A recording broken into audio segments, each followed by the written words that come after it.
Hello everyone, welcome to yet another layout video. As always, I'm very excited to be able to do this because I only get the opportunity to build something massive like this once every year. I share this with my brother, but now that he's away, I get to unleash my creativity. So yeah, as always, there are some new pieces. I'll try to remember to highlight them. Most of them aren't actually from wooden track systems, they're from other ranges like motorized, so that's going to be fun to see. And the few pieces that are from wooden track systems that are new here, most of them are 3D printed, and without them, this layout would have been very different in certain areas. So yeah, I can't wait to show those too.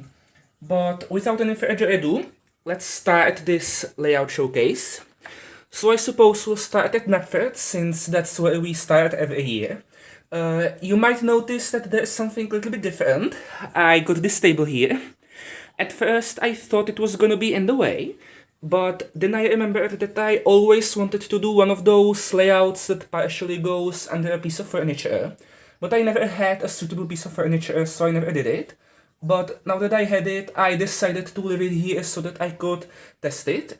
And the first idea I had was to have Knapford Station right in front of it. And then the four tracks would split into two tracks basically. And each of them will go in a different direction under it. And it looks very nice, although I have to say that track all the way there in the corner is kind of hard to get to, so it didn't work the best, but I'm still happy that I got to try this. The main line is over here at platforms 1 and 2 with Duck and Emily. And we'll actually start with track number 2 first, because that goes to a section that ends pretty soon.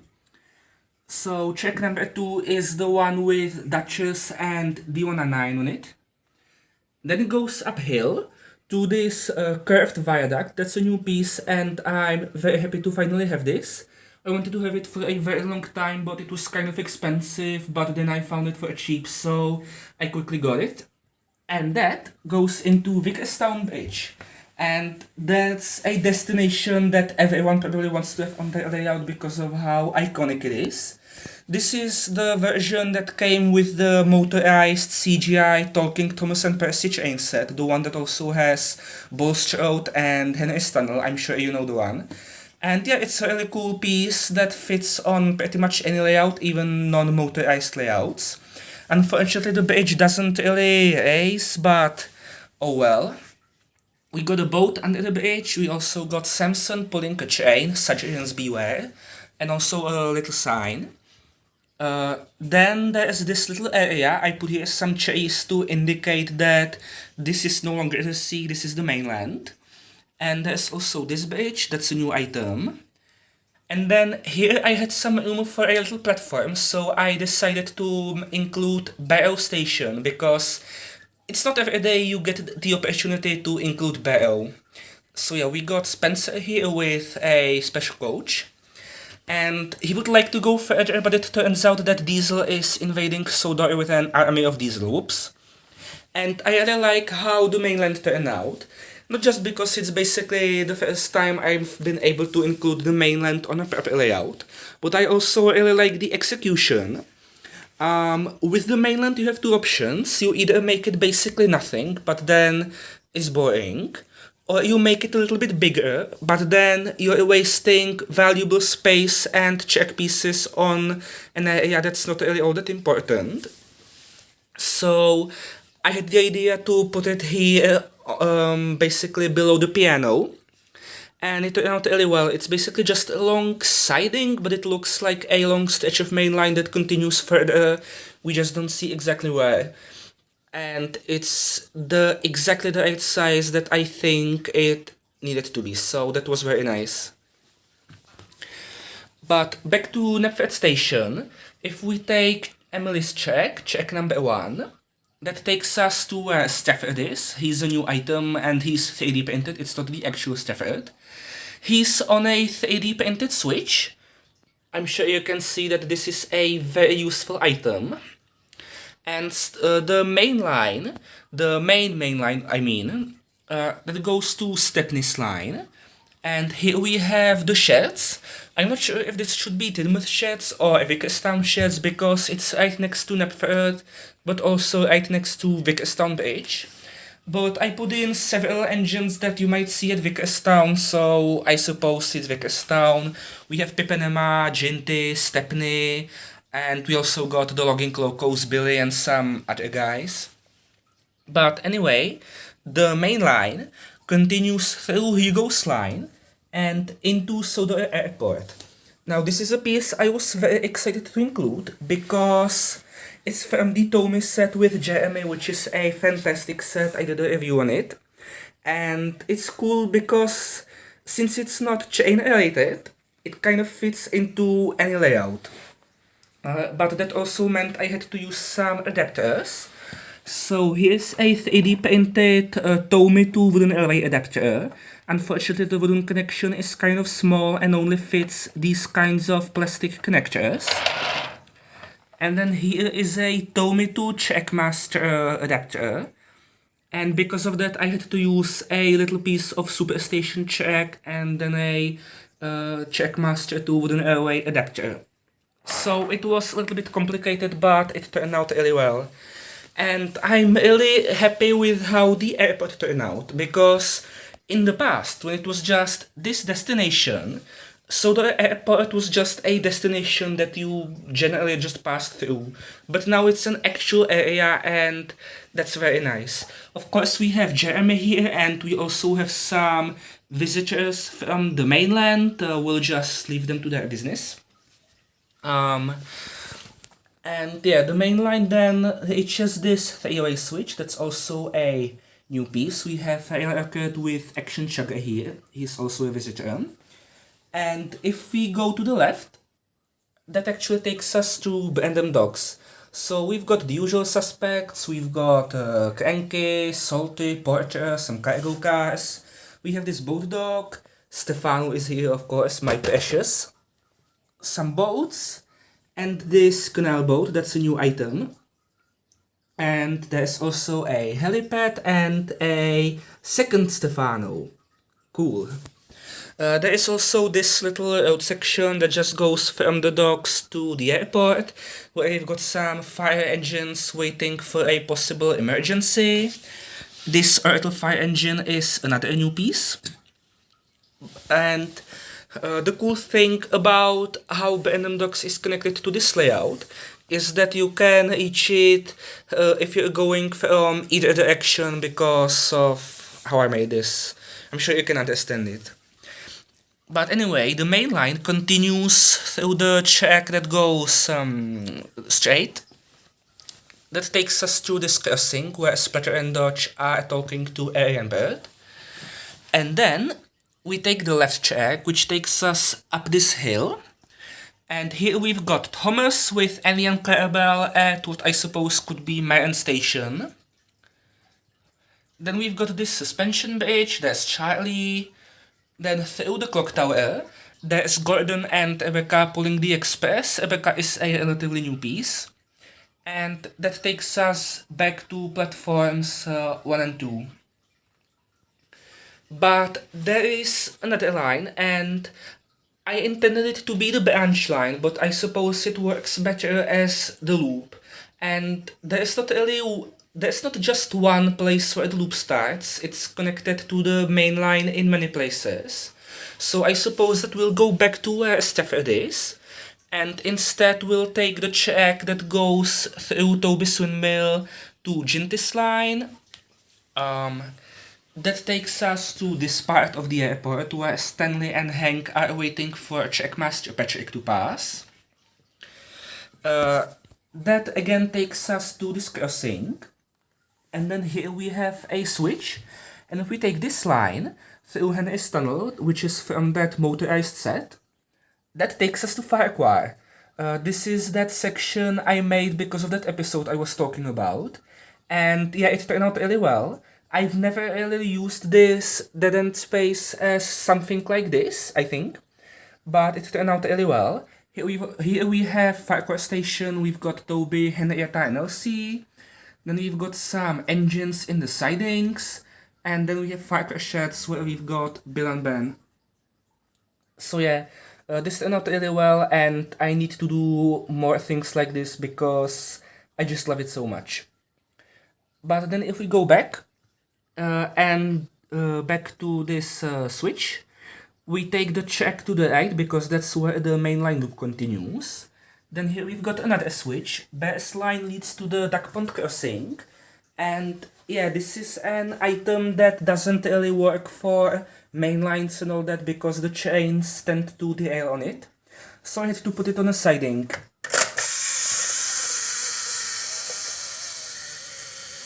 Still a cool destination though.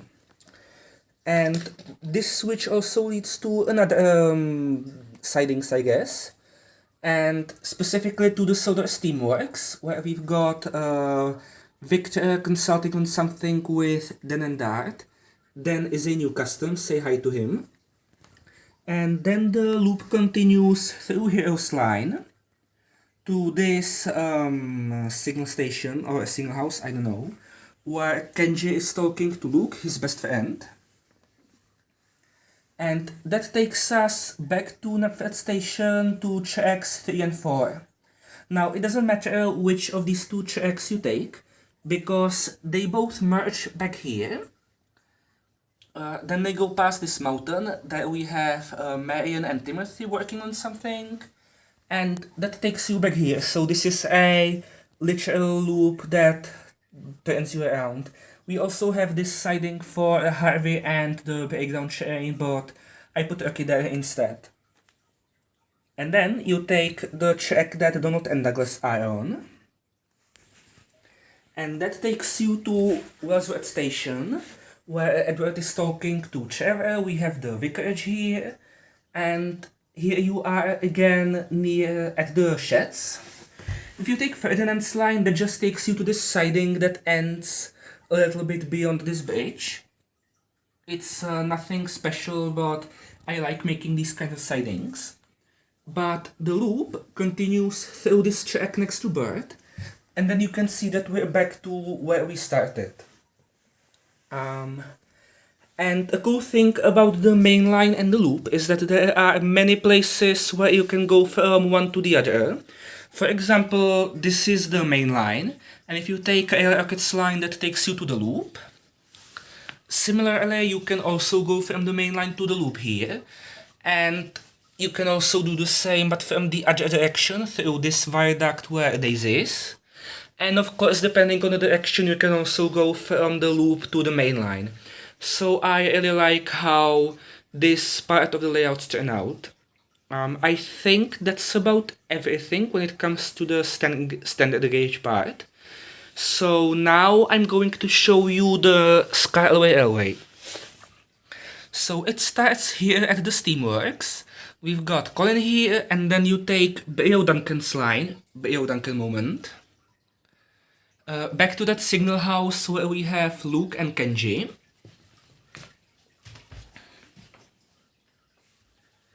And then to where Millie is. She's on another 3D printed piece, and it's a 45-degree crossing. And yeah, it's a really cool item. I never had something like this before, and it was really useful. I'm glad I got to use it.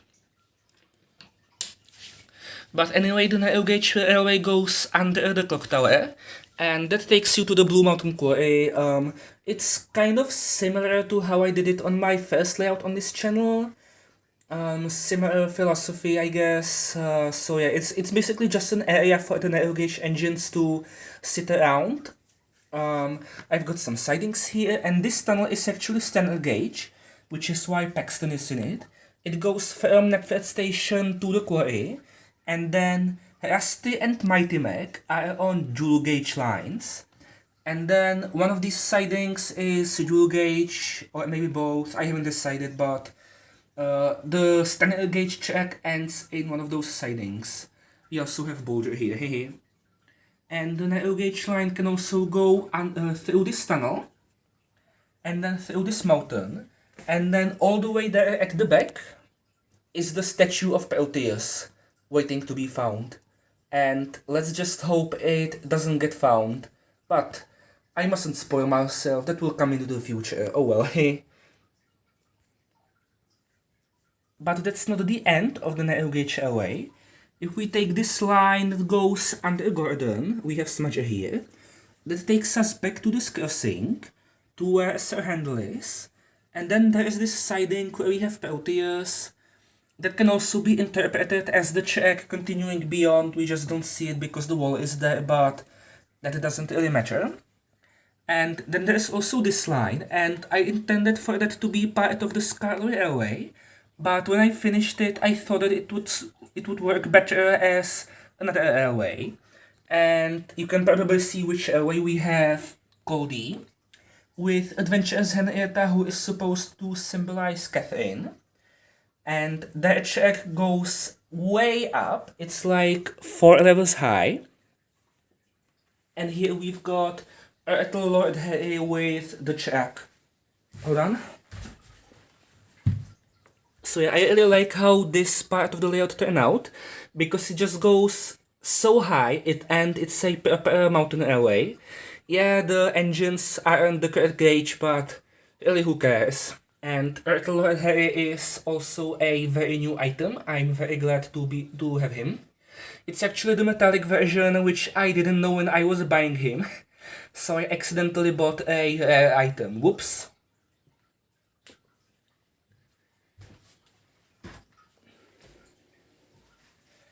And then also at the Steamworks we have a second out section. It starts with this double-checked out, I don't know how to call it. We have the Thin Clergyman's car, Bolgie. Then it goes under the railway bridge, where we've got George, Elizabeth, and Car the Car. Then the two roads merge into just one lane, where we have Madge.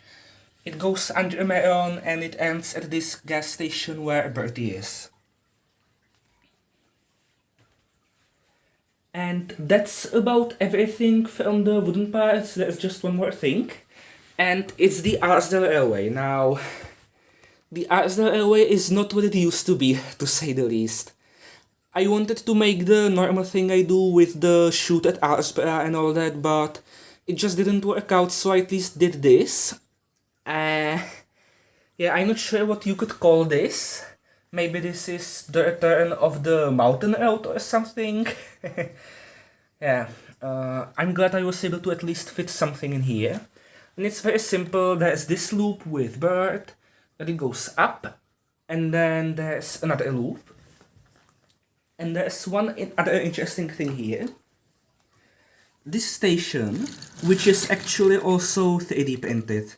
I'm glad that the Arsdale Railway now has other destinations beyond just the shoot, which isn't here anyway. And since we're here, I guess I can also show an engine trying to not derail. We'll see what happens.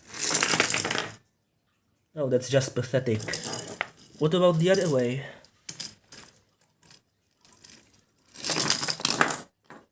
Ah, poor Mike. Yeah, this hill isn't really well made. I hate the Adventures Hill so much.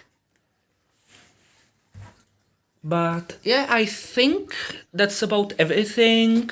The only things I haven't mentioned are only minor things like this crossing and this windmill. I never get to use it on these wooden layouts for obvious reasons. So I decided to at least put it here next to the line so that I could include it at least once. Another thing I should maybe mention is this. These are custom buffers I designed and printed. And the point of these is that they are smaller than regular buffers, which means that you can fit them into pretty much any situation. And you can see that it takes very little room. So yeah, I'm very happy that I made this. Pretty proud of this idea. And I think the only other thing that needs to be mentioned is that I love those IKEA 22.5-degree curves that I have. Here's one, here's another. I use them in many other situations. Can I find some? They're here somewhere. But yeah, they've been very useful. Without them, Many pieces of this layout would have to be completely different. Oh, there's also two. So yeah, they're a massive help, and if you can, I would recommend that you try to get them. And I think the only other part that needs to be mentioned is another custom part I 3D printed. It's basically this thing that you can put into this empty part of the wooden airway turntable. And boom, suddenly you have another line that can go directly to this line. So that's also very cool. But yeah, this time I really think it's about everything. I would at least show Jeremy running, but his line is occupied, so yeah. Thank you for watching, and I'll see you next time.